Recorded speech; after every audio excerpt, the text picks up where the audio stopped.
welcome back, everybody. This is Bob Calvert, founder of TalkingWithHeroes.com, and thank you for your service.us. And Keith Knights, Iraq veteran, behind the camera. And we're still here in Englewood, Colorado. We're here with Service Dogs of America, servicedogs.org. And we're here at another location. It's a service dog placement center. And we're actually going to be talking with a lady who I've met before. I was looking across the room and I thought it looked familiar. Why don't you introduce yourself and talk about your background and what you do here? Sure. My name is Sarah Galassini. I'm with Freedom Service Dogs. We find rescue dogs all over Colorado and the surrounding states, and we train them to be service dogs. It takes about 7 to 9 months to get a dog fully trained. Now, we met last year. You met my daughter at the R4 Alliance conference. That's right. That connection, you're members of the R4 Alliance. How does that helping you to be a member of R4 Alliance? So by being a member of R4 Alliance, we've made some great connections with other organizations that are doing things to help veterans as well. So making those connections, we're able to help more people, and some of our clients are finding good resources through there as well. Absolutely. That's good. So talk about what we're doing here. I know we're going to be talking to Alex here, a Marine veteran. Talk about the placement center first. This is a different location we're at. Mm-hmm. So right now we're at our training studio. So we've got our Freedom Service Dogs location, and we've got our training studio where we hold placement classes. Placement classes where the clients come in and they learn how to work with their dogs. So they've spent the last 2 weeks here learning everything from canine nutrition and healthcare and service dog laws and things like that, and how to work with their dogs. So he's been learning all the different commands that Pastel knows. The dogs have already been trained, but the people have not. So our clients come in and learn how to work with their dogs. And we do public outings and things like that too. So we go to Target and Lowe's and some places so they learn how to use their dogs in public. That's neat. And I understand from earlier segments we did, this is not just a one-time helping the veteran. This is long-term, right? Right. So they come here for 2 weeks, and then we spend a third week in their home. So we go to work with them. We go to school with them. Places that they go, if they take the bus, we'll take the bus with them. All that stuff so that they feel very comfortable with how to work with their dog. And then we offer lifetime support too. So if at any point in the lifetime of the dog they need further training or they're having some type of issue, we'll go in and help them with that. We also do recertifications. So every single year we check in and make sure everything's going smoothly, and we go out into public with them again to make sure that that's all going smoothly. And then when the dog's ready for retirement, then we look at doing a successor dog for them too. Wow, that is neat. So this is definitely long-term. Yes. That's good. Okay. So we have one of your veterans here, Alex Moss. Alex, first, thank you for your service to our country. Thank you. If you could introduce yourself, talk a little bit about your service. Marine Corps veteran, deployed to Afghanistan 2011 to 2012. Came back, kind of needed a little bit of a change. I was in finance, kind of realized that, as a lot of veterans do, I didn't like crowds. The change of pace really affected me. The lack of excitement, the lack of going out every day and not knowing what was going to happen, not knowing what that next step was going to bring, whether you're going to live or die from moment to moment. That kind of change was really difficult. Noticed a lot was different about myself and my behavior. Started seeing a counselor through the home base program back in Boston, which is a great program for veterans. And I knew that was helping, but it wasn't really solving the issues. And through one of my counselors, they told me about Freedom Service Dogs. And so I applied to actually a couple different service dog, organizations that I had found online. And it takes a long time to hear back because they really try to suit the dog to the partner, to the father in my case. And it took about a year and a half. It was February of 2015 when I originally applied, and it's an extensive process. I can't remember quite how many pages are in the packet, but I think it's over 10.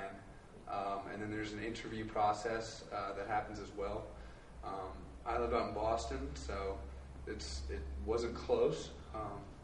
I flew out here in April, so a little over 2 months ago. I flew out and back in one day.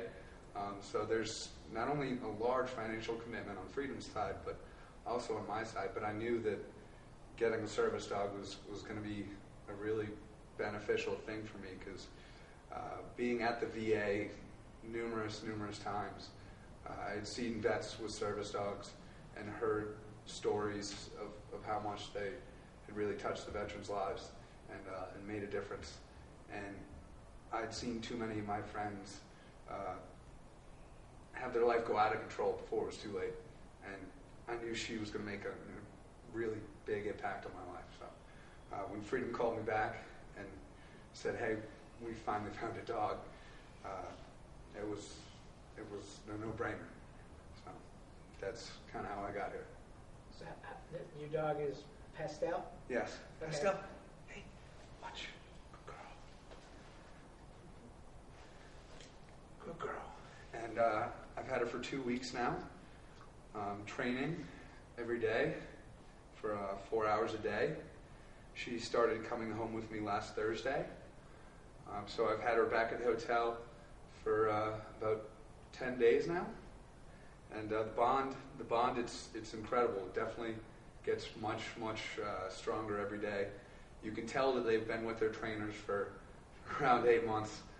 We did the certification test today, and she passed with flying colors because she's very smart. What does that involve, certification? We went to Target. She has to interact with other dogs. She has to do all of her commands.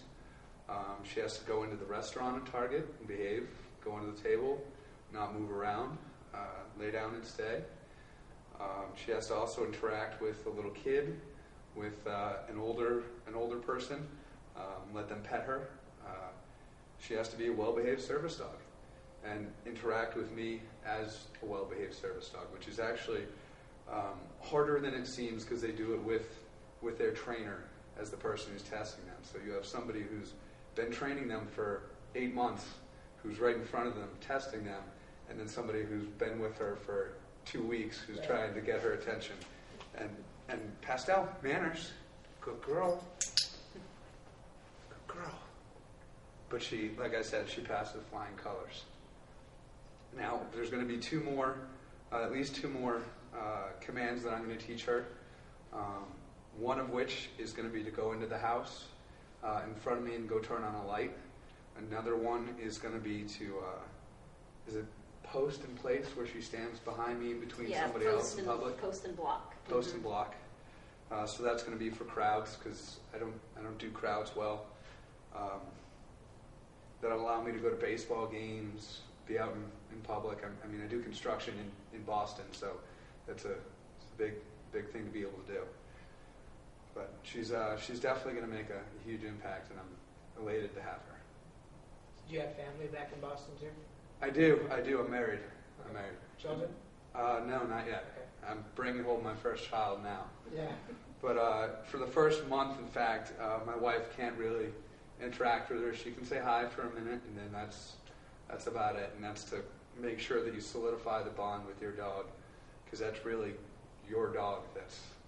That's your instrument, your daughter, essentially. So.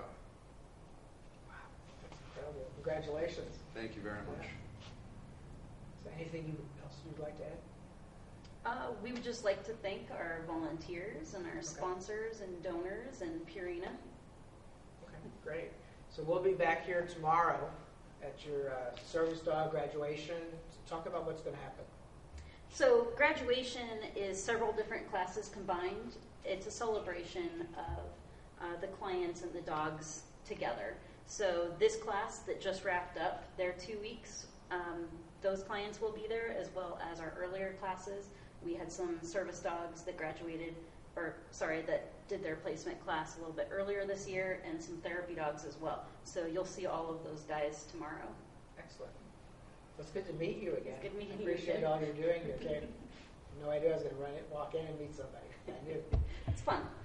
Well, folks, you've been watching here on TalkingWithHeroes.com, talking with people with Freedom Service Dogs of America, freedomservicedogs.org. And Michelle, I look forward to being back tomorrow and showing people what the graduation ceremony is all about. And so once again, I want to thank everybody that shares these videos. It's real important, word of mouth, to help get the word out. If you know anybody that's a veteran's family, military, active duty family, let them know about freedomservicedogs.org. And thank you very much for watching, and thank you for sharing. We'll be back with more from Englewood, Colorado at Freedom Service Dogs of America.